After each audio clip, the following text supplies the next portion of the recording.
I'm going to show how you can practice this programming in C slides. So let's go over the first example over here. Let's open out the leak. Let's create a project. File, new, C project, embedded. Give a name. I'm going to call practice C. It's our STM board, the discovery board. Now let's pay attention here. Now we know a little bit more about what's going on. Over here, code location, we're going to put it in the flash. If you go to our memory system slide, this is the STM32. We are putting everything inside of this flash. And our memory organization is going to be little endian. So also part of the same slides, we are doing little endian. Let's press next, next, next, and finish.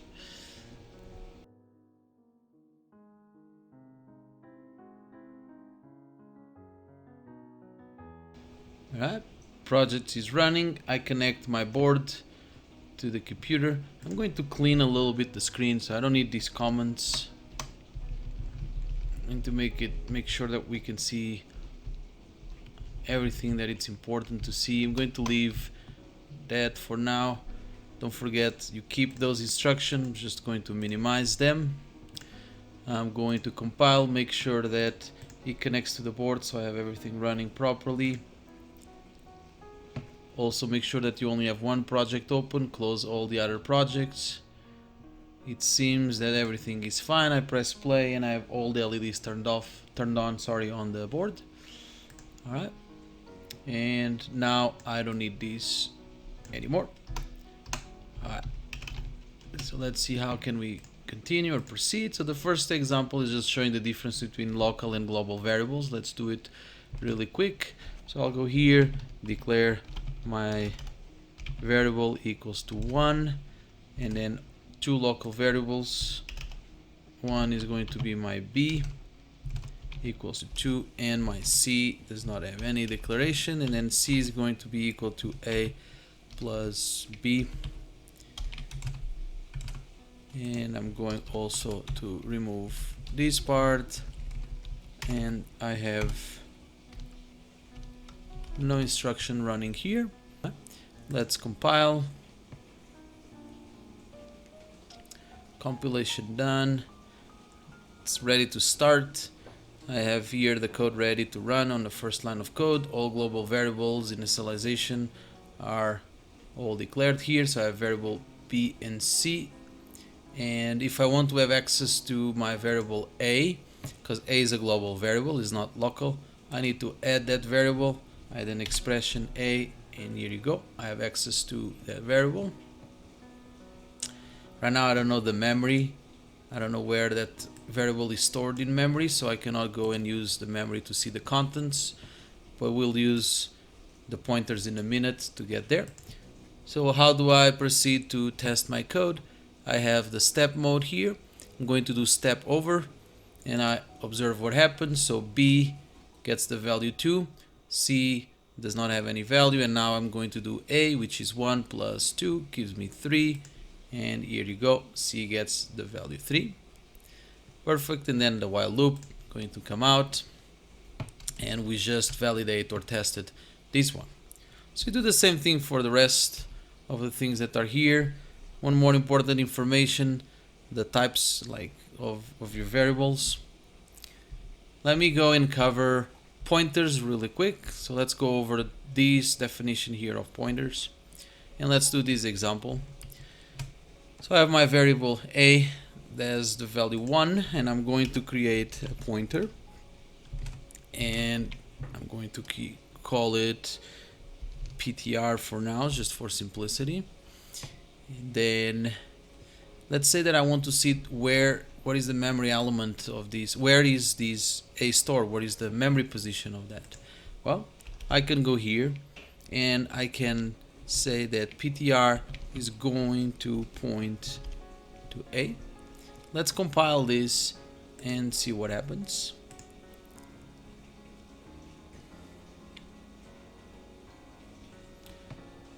Alright, first line of code, B and C, A, let's add our PTR. Notice that I add the PTR without the star. If you do with the star, it's going to give you the value of A. So if I go here and I do star PTR, it's giving you the contents of it. It doesn't have anything yet because I didn't initialize. So I'm going to show you both actually. So notice that PTR as 0. Let's go over the variables here, step over. True on B. Now I press one time and here you go. PTR is pointing to the address of A, which is that one in ENCE, which has the value 1. But if I use the star PTR, I don't have access to the memory position. So now I'm going to copy this memory position over here. I'm going down to the memory and I'm going to add that position and press OK. And then I can get access to the flash. And in that memory position, I have the variable 1. Pretty cool, huh? Now let's play around with it. Let's see things changing a little bit. And let's say that I want to change the contents that are stored on that memory location. So I'm going to put on A the contents of C. Let's compile.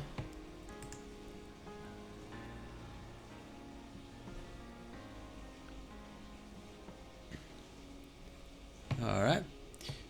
Let's go 1, 2. So PT is pointing there. One particular thing you need to add every time that you start, you need to add the memory position. It doesn't refresh. You can remove the previous one. So notice that I'm pointing to that memory position with the PTR pointer. And I press one more time. So C is now 3. And then hopefully when I do 1, PTR is going to have the value 3. Value 3 at A, and the memory position is going to update that, and here you go, 3, 3, and 3. So if I go back to what we have over here, as a recap, let me go over the code really quick, put the code so you can see. So all we did was we had the variable A that had the value 1, and it's at the memory position 2, 4, 5, 10.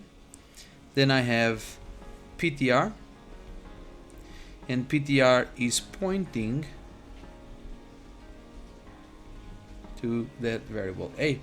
So in your code, when I go here and I do this part of the code, when I affect C, all I'm doing is updating this value to our new value, which is the C value.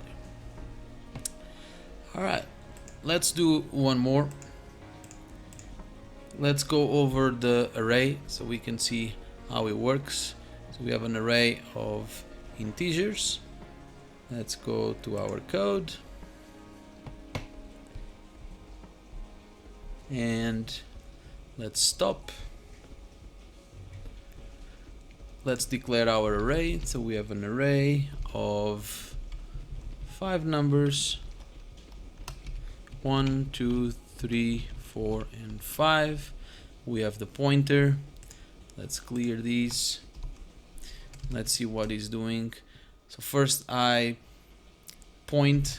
So I have my PTR and my address. Now particular thing here, because it's an array, I don't need to include this, the end. No need for this, it's an array.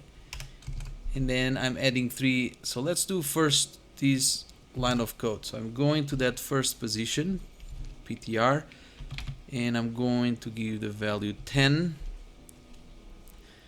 All right. So before we run, let's go and do the exercise here really quick. Let me create a new one. And what we have is we have 1, 2, 3, 4, and 5. This is the information stored in your array. The memory position of A, let's actually check that. Let's run, let's see if it's the same. Let me compile. Most likely will be the same. Alright, yep, it is the same. So I go here and 0, 2, 1, 2, 3, 4, 5. Perfect. So, sorry. Go here and I update the address with that address. Now the question is, what is going to be the address of number 2? Well, I'm using integers. This is my array of integers. If we go to our memory, if we go to our data types really quick here, we see that an integer is 32 bits. All right, let's go by here. An integer is 32 bits, which is the same thing as saying 4 bytes. Memory is organized here by bytes in this case because we have integers, and the next one is going to be plus 4 bytes. So that means in ENCE I'm just adding 4, then the next one 18, the next one 18 plus 4 12, it's C, and plus 4 16, so it overloads 15, it gets you the 20. So these are going to be your memory positions. Let's confirm. Let's go here to our memory and let's edit there, remove, and it makes sense. So I have, let's put it here, I have starts at 0, then it starts at 14, that's why it's the 4 there, and then the 8, and then the C, and then the overflows and it goes to the 20. Alright, addresses are good. And then I have my PTR, which is pointing right now to that first element of my array. Alright, cool. Let's just run this really quick to see if it works. Notice that it updated and put a 10 on position 0. Alright, cool. So now let's add these 3. Okay, let's see what happens. Let me stop. I'm going to my pointer and I'm adding 3 positions. So I'm moving my address. Let's compile. While this is compiling, all we are doing now is we're going to add 3 positions. So that means that I start at 10 and then I add 1, 2, 3, and I'll be pointing at 1C. Well, let's see if that is true. Right now, let's initialize. So I have 10 and I'm adding now the pointer 3 positions, not the contents of the pointer. And I press, and here you go, 1C. Makes sense. Again, I'm doing, go back here, I'm adding 1, 2, 3, pointing to that 1C. And I'm going to store 10 inside of that. So let's go to our memory, add the value of the memory, move these, and 1, 2, 3. So I'm going to add over here, instead of 4 is going to be 8 in hexadecimal, and voila, that's how pointers work. They might seem a little bit overwhelming at first, but if you go step by step and you change a couple of things, it's actually pretty straightforward. Same thing is going to happen when you go to your pointers on structures, works exactly the same way.